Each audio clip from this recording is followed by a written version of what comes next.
Nous sommes à Baego, village situé à 147 km de Kisangani, sur l'axe Ituri dans le secteur de Bekini-Kondolole, en territoire des Bafoussende, où une foule composée des autochtones et des chefs coutumiers des différents groupements qui composent ce secteur s'est réunie dans la cour du bureau administratif du secteur.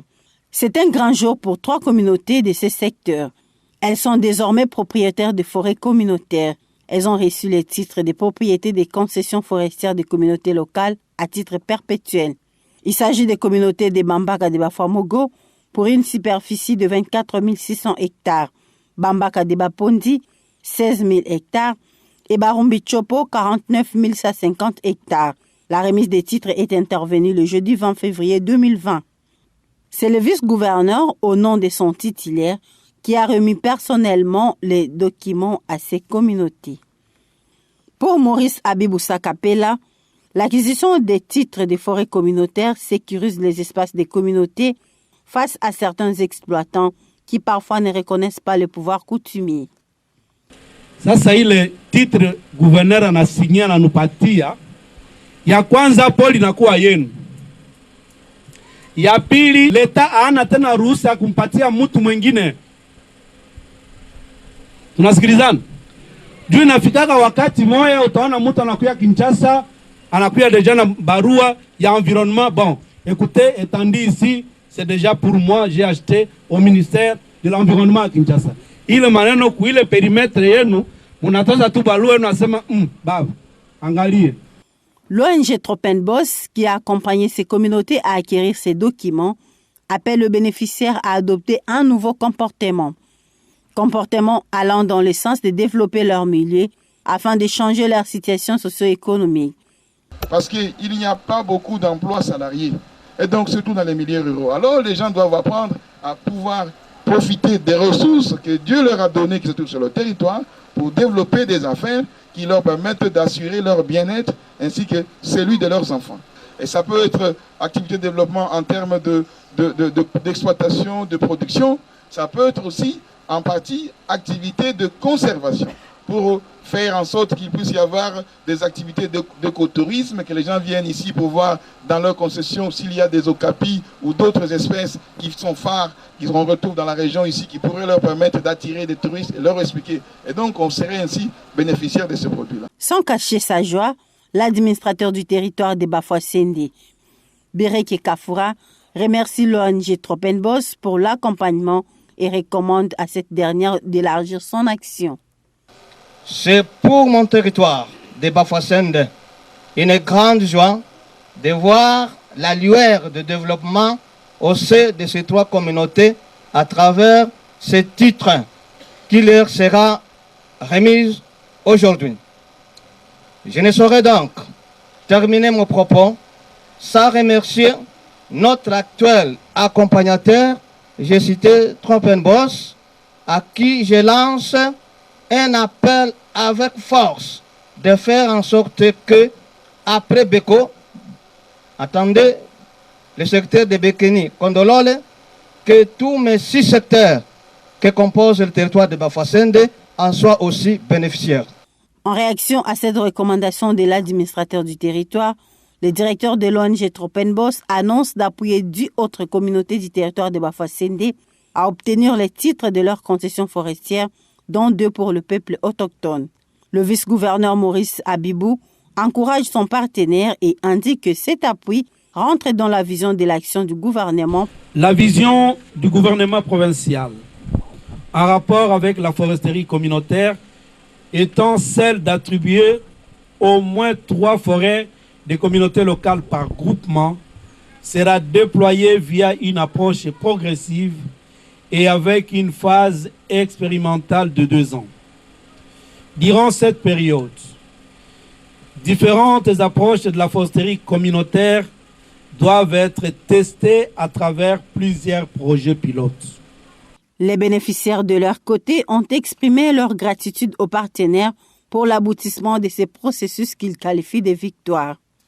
Ces derniers sollicitent par ailleurs d'autres appuis qui leur permettront de transformer leur potentialité en richesse. Nos remerciements s'adressent plus particulièrement à Madame l'ambassadrice du Pays-Bas pour un accompagnement assidu que nous sollicitons et aussi la contribution matérielle et financière pour la mise en œuvre de la foresterie communautaire de Barumbi Chopo, Bamba Kadeba Pondi et Bamba Kadeba Famogo.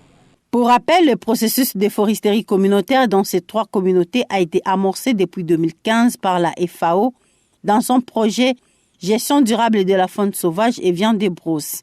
À la fin de ces projets, les démarches avaient souffert d'une léthargie. Ce n'est qu'en 2018 que l'ONG Tropenbos a poursuivi l'accompagnement qui a abouti à la signature des titres de propriété par le gouverneur de province le 13 février 2020, soit 3 ans après. Protégeons la forêt, Toujours dans le cadre de la sensibilisation sur le processus de la foresterie communautaire, un atelier de 3 jours a été organisé à l'intention des agents de l'administration forestière locale. Ces travaux ont porté sur le thème « Foresterie communautaire durable et fiable dans le territoire de Bafoussende ».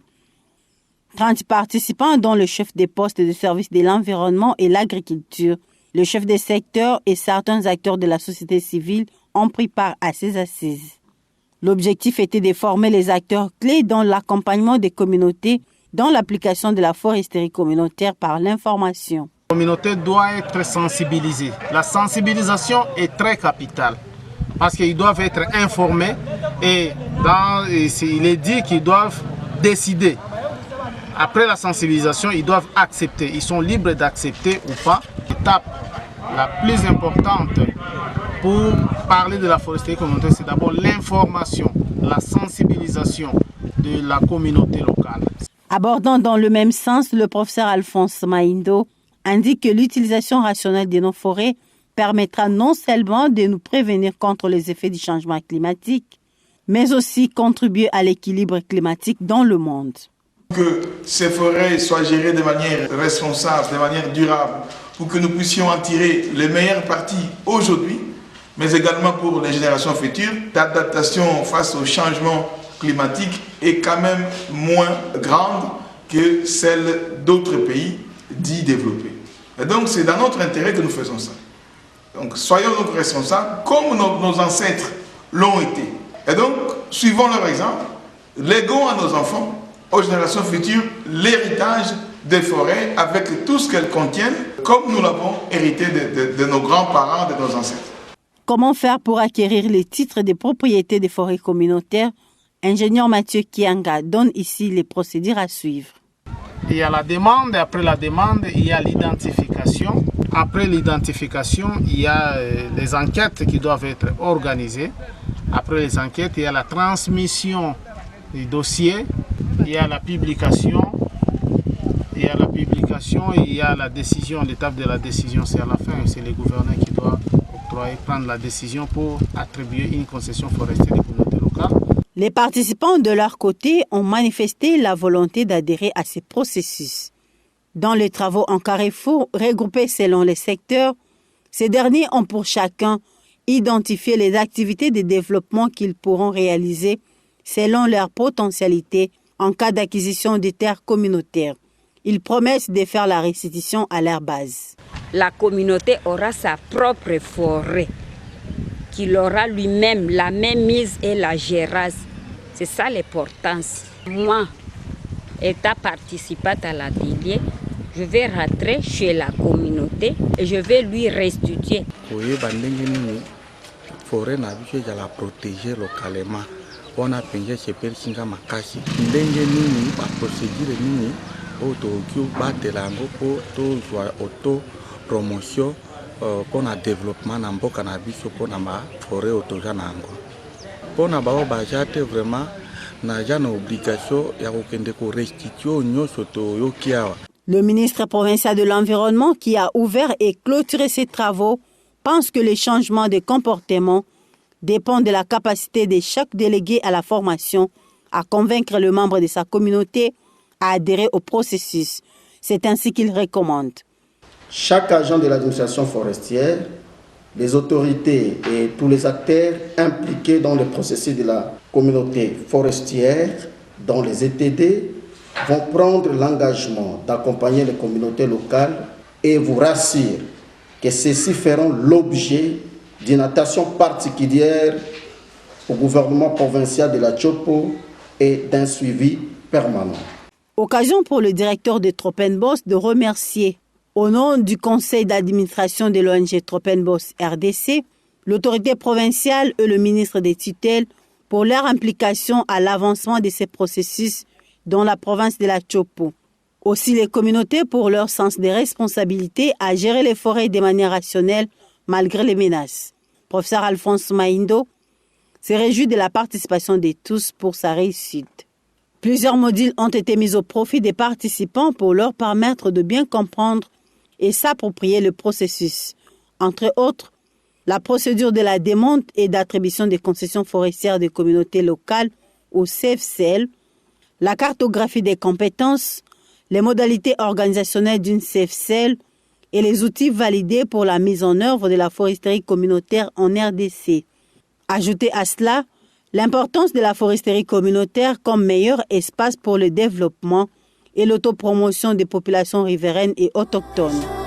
La faune, protégeons la forêt, protégeons la faune. Parallèlement aux assises de cet atelier, les membres du conseil d'administration tenaient leur première réunion de l'année 2020, toujours à Bafouassende. Une invitée de marque à ces travaux, Sarah Bitamazile, attachée à l'ambassade du Pays-Bas en charge des climats et développement.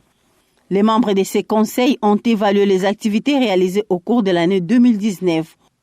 Ils ont aussi planifié et budgétisé les activités de l'année 2020. Les membres du conseil de l'administration n'ont pas manqué de faire le suivi des activités exécutées dans les territoires de Bafouassende. Après 2 jours de travaux, le conseil d'administration félicite l'équipe de Tropenbos pour avoir réalisé plus de 90% des activités prévues au cours de l'année 2019. Professeur Honorine Ntaobavuka, président du conseil d'administration. Ça a été très bien passé. Toutes les activités ont été effectuées jusqu'à 95%. Et c'était bien, la budgétisation était bien faite en tout cas. Donc l'ONG Tropenbos a été très bien cotée parce que toutes les activités se sont réalisées presque à 100%. Malgré les exploits, les difficultés restent inévitables. Il s'agit entre autres celles liées à la procédure financière et l'effectif réduit du personnel, indique son directeur. Les décaissements des fonds.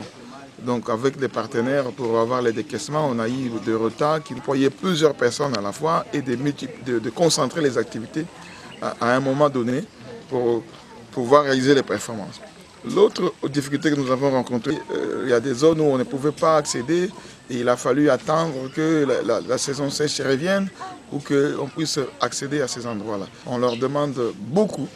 Et donc, il faut un dévouement et c'est grâce notamment à ce dévouement du personnel. Je peux aussi ajouter qu'on a pu bénéficier également d'un appui du conseil d'administration. Quand vous êtes trop près, il y a une espèce où vous avez l'impression que vous subissez une surveillance accrue. En 3 ans d'accompagnement, Tropenbos fonctionne actuellement selon les normes qui régissent les ONG, affirme le président du conseil d'administration. C'est énorme. L'ONG Tropenbos est devenue indépendante. Le premier travail que le conseil a eu à faire, c'est élaborer ses textes, ses propres outils. Donc des statuts, les manuels de procédures. Et puis maintenant, l'ONG Tropenbos prend des décisions. Il fait ses propres activités, ses initiatives. Il a la liberté de choisir les partenaires. Je peux dire qu'à 3 ans déjà, elle commence à marcher. Pour cette année 2020, 2 grands programmes sont prévus dans les zones d'intervention. Parmi les activités, la foresterie communautaire, indique les directeurs. Nous avons des activités dans le cadre de GLA, donc Green Livelihood Alliance, et nous avons là des activités de foresterie communautaire. On va continuer à appuyer 3 communautés, Bapondi et Barumbi Tchopo. Mais on a aussi les activités dans les domaines de la transition énergétique. Donc là, on va continuer à sensibiliser les gens. On va aussi former des gens pour transformer les déchets mais également pour produire des briquettes biologiques à partir de ces déchets-là. Et donc ça permettrait ainsi d'avoir des sources d'énergie et qui permettent aussi d'assainir les milieux dans lesquels on vit. Alors on fera également de projets pour continuer une campagne pour sensibiliser les gens à l'utilisation du bois légal. Et le second programme, Paysage fonctionnel, qui sera consacré uniquement dans le territoire de Bafoussende. Ce dernier veut faire de ces territoires un paysage climato-résilient pour prévenir les effets du changement climatique. Examiner avec les gens quelles sont les vulnérabilités en matière de climat, si jamais il y a des changements climatiques qui se poursuivent, et comment on peut mettre en place des stratégies qui nous permettent de s'adapter et d'être résilientes, donc de pouvoir résister à ça et s'adapter à ces changements-là qui vont venir. Alors, on va essayer aussi de mettre en place des mécanismes qui permettraient de faire en sorte que le fait que les gens puissent prendre des mesures d'adaptation et de mitigation du changement climatique puissent être rémunérés. Donc on va essayer à partir des études, essayer de construire des modèles de paiement des services environnementaux. Notre projet qu'on appelle Proféac, ici, c'est pour aider à la formalisation de l'exploitation artisanale du bois, notamment à Kisangani. Et enfin, nous avons une activité qu'on va poursuivre, c'est l'élaboration du schéma d'aménagement de la province de la Tchopo, qui est en cours de finalisation. C'est un projet qui a commencé l'année dernière. L'attaché de l'ambassade du Pays-Bas juge d'important le travail de Tropenbos sur le terrain et pense que l'accompagnement des communautés reste encore un besoin. Sarah Bitamazile. Les communautés sont très actives et ils ont vraiment envie d'apprendre, mais ils ont ce besoin de renforcement de capacité et d'accompagnement. Mais je vois qu'il y a un besoin aujourd'hui de les accompagner parce qu'ils ne sont pas dans une mesure d'être autonomes aujourd'hui, maintenant.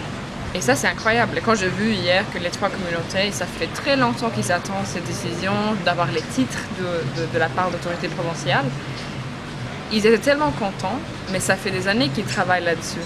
Et pour eux, l'accompagnement était très important. Et j'étais très contente de voir les communautés avoir leur titre.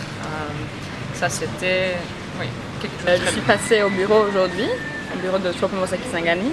Ce que j'ai beaucoup aimé, c'est que c'est une organisation où il y a beaucoup d'expertise au sein de l'organisation. Ils partagent leurs connaissances et leur expertise. Il y a des stagiaires qui sont au sein du bureau à Tropenbos. Il y a aussi des chercheurs qui viennent pour travailler. À la même occasion, l'équipe a visité les champs communautaires de cacao initiés par la communauté des Bapondi de Bafamogo à 161 km, sous l'encadrement de Tropenbos. Un champ d'une capacité d'1,5 hectare. Donnez-nous la chance de protéger la nature. Donnez-nous la chance de protéger la nature. Protégeons la forêt.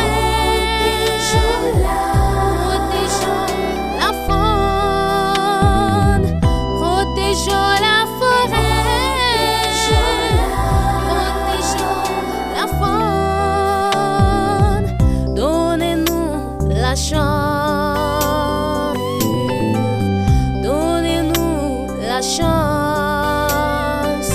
de protéger la nature.